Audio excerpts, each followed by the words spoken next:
Typewriter Netflix की ये नई भारतीय हॉरर वेब सीरीज़ है, डायरेक्टेड बाय सुजय घोष, जो इसके पहले कहानी और बदला जैसी फिल्म्स को डायरेक्ट कर चुके हैं। 19 जुलाई को इसके पहले सीजन को नेटफ्लिक्स पर रिलीज़ किया गया।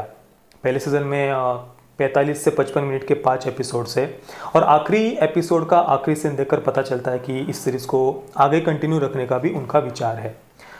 सीरीज़ की कहानी की बात करें तो वही जो एक टिपिकल हॉरर फिल्म्स की कहानी होती है, वही इस फिल्म की भी कहानी है।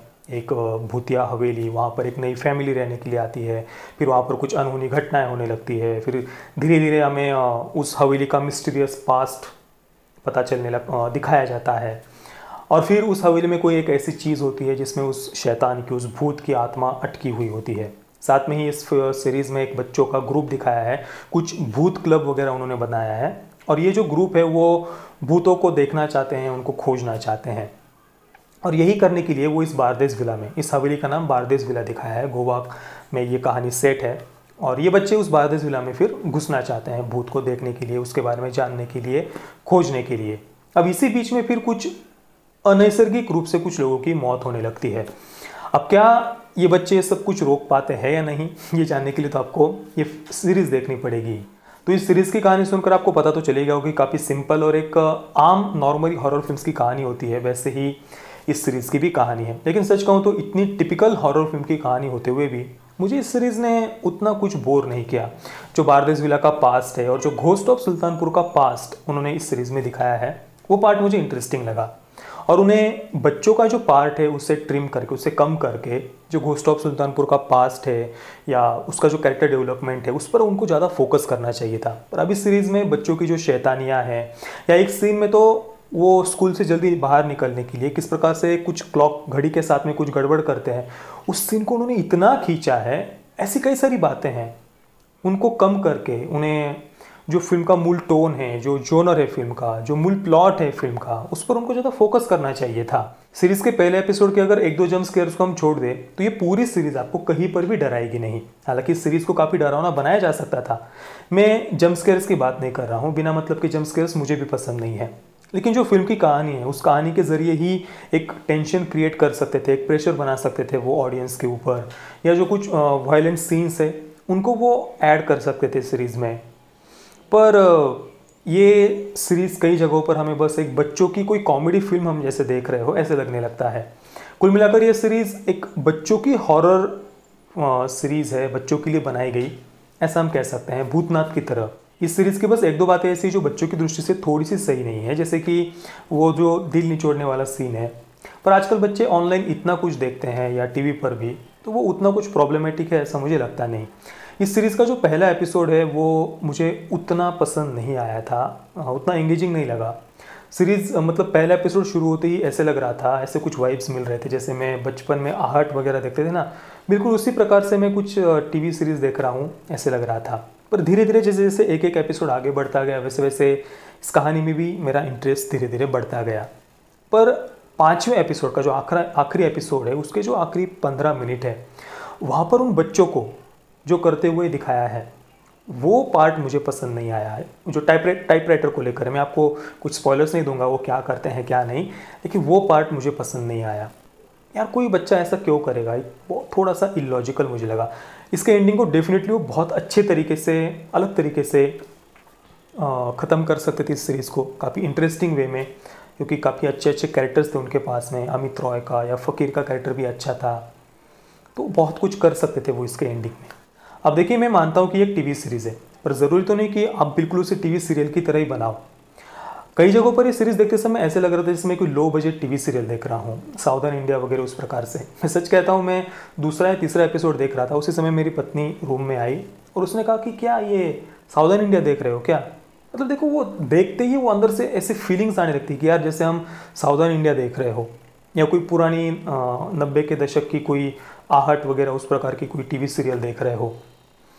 मतलब अब देखिए, इसकी जो कहानी है, इसमें भी हवेली है, हवेली का मिस्टीरियस पास्ट है, घोस्ट ऑफ सुल्तानपुर है, उसका मिस्टीरियस पास्ट है, काफ़ी अच्छे अच्छे कैरेक्टर्स है। तो इसी कहानी को the hunting of hill house इस वेब सीरीज़ की तरह भी बनाया जा सकता था। अब देखिए, पिछले साल नेटफ्लिक्स पर ही ये वेब सीरीज़ आई थी, the hunting of hill house. तो उसकी जो प्रोडक्शन वैल्यू ऑब्वियसली ज़्यादा थी, लेकिन कम से कम जो उसको एक डार्क टच उन्होंने दिया था, जो एक डरावना एक्सपीरियंस वहाँ मिली थी, बिल्कुल उसी प्रकार से इस टाइपराइटर सीरीज़ को भी बनाया जा सकता था। या चलो उतना बजट नहीं था तो कम से कम सुजय घोष जी की जो पिछली फिल्म थी बदला, उसमें जो उन्होंने जो इस प्रकार के कलर शेड्स यूज़ किए थे, जो एक डार्क टच उन्होंने दिया था, उस प्रकार के कलर शेड्स, उस प्रकार का टोन वहाँ यहाँ पर भी वो रख सकते थे टाइपराइटर को। और अभी इस सीरीज़ में ज़्यादातर जो सीन्स है वो बिल्कुल दिन के उजाले में हमें दिखाई देते हैं। वो डार्क टोन हमें कहीं पर भी इस सीरीज़ में नज़र ही नहीं आता। दोस्तों, मैं इसकी इतनी आलोचना कर रहा हूँ, इसका मतलब ऐसा नहीं कि ये सीरीज़ बहुत ही पकाऊ है या सरदर्द देने वाली है या बहुत ही हमें बोर करती है, नहीं। मैंने आपको पहले ही कहा कि इस सीरीज़ ने मुझे बोर तो बिल्कुल भी नहीं किया और हर एक एपिसोड के साथ में धीरे धीरे मेरा इसमें इंटरेस्ट बढ़ता भी गया इसकी कहानी में। लेकिन ये सीरीज़ काफ़ी बेटर हो सकती थी, मेरा इतना ही कहना है।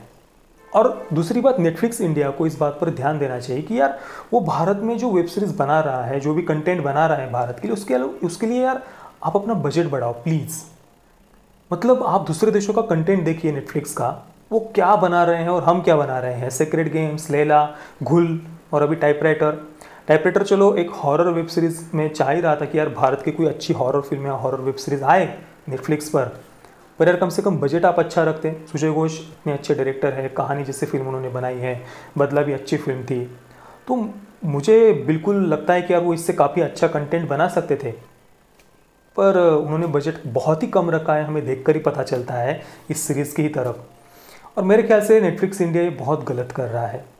वो जो पुरानी बॉलीवुड की चिप ट्रिक्स होती है ना पब्लिसिटी पाने की, बस वही काम नेटफ्लिक्स इंडिया भी कर रहा है। देखिए बॉलीवुड क्या करता है, बस कम से कम बजट में कैसे फिल्म हिट हो जाए, कैसे ज़्यादा से ज़्यादा पैसे कमा ले, इस पर ही उनका पूरा ध्यान रहता है। कंटेंट पर तो उनका ध्यान होता नहीं है। जैसे कि वो बस स्क्रीन शो कर देंगे बॉलीवुड की फिल्म्स में, या आइटम सॉन्ग्स डाल देंगे या पार्टी सॉन्ग्स डाल देंगे, फिल्म हिट हो जाएगी। या फिर किसी बड़े स्टार को ले लो, किसी बड़े प्रोडक्शन हाउस, किसी बड़े डायरेक्टर को ले लो, फिल्म अपने आप पैसे कमा लेगी। और या ये दोनों ही काम नहीं कर सकते, अडल्ट कंटेंट नहीं बना सकते, बड़े स्टार को नहीं ले सकते, तो किसी कंट्रोवर्शियल मुद्दे को उठा लो। इसमें बहुसंख्यक समाज, हिंदू समाज की जो भावनाएं हैं, किसी की भावना आहत हो जाए, कुछ भी, मतलब दूसरों की भावनाओं के साथ में खिलवाड़ करना है, तो पुराना बहुत ही पसंदीदा विषय है बॉलीवुड का, हिंदूफोबिक कंटेंट। और यही सब करके बस बॉलीवुड फिल्में बनाता रहता है। और मेरे ख्याल से नेटफ्लिक्स इंडिया भी वही करने की कोशिश कर रहा है। अब उनका कंटेंट वेब सीरीज़ देख लो, तो ये सब करके ये जो शॉर्टकट नेटफ्लिक्स ले रहा है, मुझे कम से कम सही नहीं लगता। भारत एक बहुत बड़ा मार्केट है और नेटफ्लिक्स भी समझ रहा है। इस वजह से वो काफ़ी नई आने वाली फिल्म्स को हिंदी में डब भी कर रहा है, काफ़ी नया कंटेंट भी वो बना रहा है भारत के। लेकिन ये सब कंटेंट बनाकर मुझे नहीं लगता कि वो कुछ कमाल कर पाएगा भारत में। आने वाले समय में जो वीडियो स्ट्रीमिंग ऐप्स है उनमें कंपटीशन बहुत बढ़ने वाला है और ये सब नेटफ्लिक्स को बंद कर देना चाहिए। उन्हें अपनी प्रोडक्शन वैल्यू, बजट बढ़ाना चाहिए भारत के लिए और कुछ नए कंसेप्ट के ऊपर यार वेब सीरीज़ और फिल्म्स बनानी चाहिए। इस सीरीज़ के अगर प्लस पॉइंट्स की हम बात करें तो इसके कैरेक्टर्स और सभी एक्टर्स के परफॉर्मेंसेस मुझे पसंद आए। खास तौर पर 2 कैरेक्टर्स मुझे सबसे ज़्यादा अच्छे लगे। एक तो है समीरा आनंद, जो उस बच्ची का कैरेक्टर था। आरना शर्मा ने वो कैरेक्टर प्ले किया है और सच में उस बच्ची ने इतना गजब का परफॉर्मेंस दिया है ना, यानी इतने सारे कैरेक्टर्स है फिल्म में, लेकिन वो उस कैरेक्टर ने अपनी एक अलग जगह बनाई है।